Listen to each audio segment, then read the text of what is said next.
प्रधानमंत्री नरेंद्र मोदी के गृह प्रदेश गुजरात में एक गांव ऐसा भी है जहां आजादी के 69 साल बाद पहली बार दलित समाज के लोगों के बाल गांव के नाई ने काटे। इससे पहले दलितों को दूसरे गांव जाकर बाल कटवाने पड़ते थे, जहां उनकी जाति की पहचान कोई नहीं जानता था।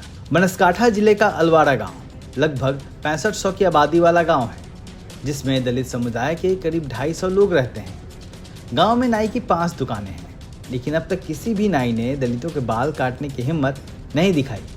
यह भेदभाव कब शुरू हुआ कोई ठीक ठाक नहीं बता सकता, लेकिन कहा जाता है कि ऊंची जातियों को यह मंजूर नहीं था कि वही नाई उनके बाल भी काटें और दलितों के भी।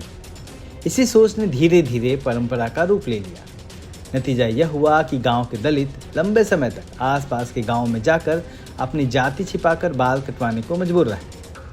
हाल के वर्षों में अपने अधिकारों को लेकर दलित समाज के युवाओं में जागरूकता आई और उन्होंने इस भेदभाव का विरोध करना शुरू किया।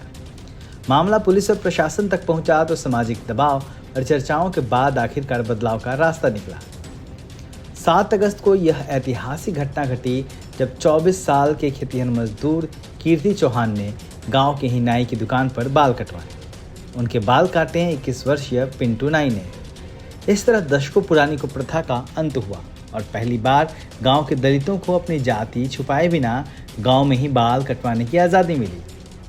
गांव के दलितों में इसको लेकर खुशी का माहौल है। हालांकि सवाल अब भी वही है। सन 1947 के बाद हर साल देश आज़ादी का जश्न मना रहा है, लेकिन दलितों और आदिवासियों को असली आज़ादी आखिर कब मिलेगी? ब्यूरो रिपोर्ट, दलित दस्तक।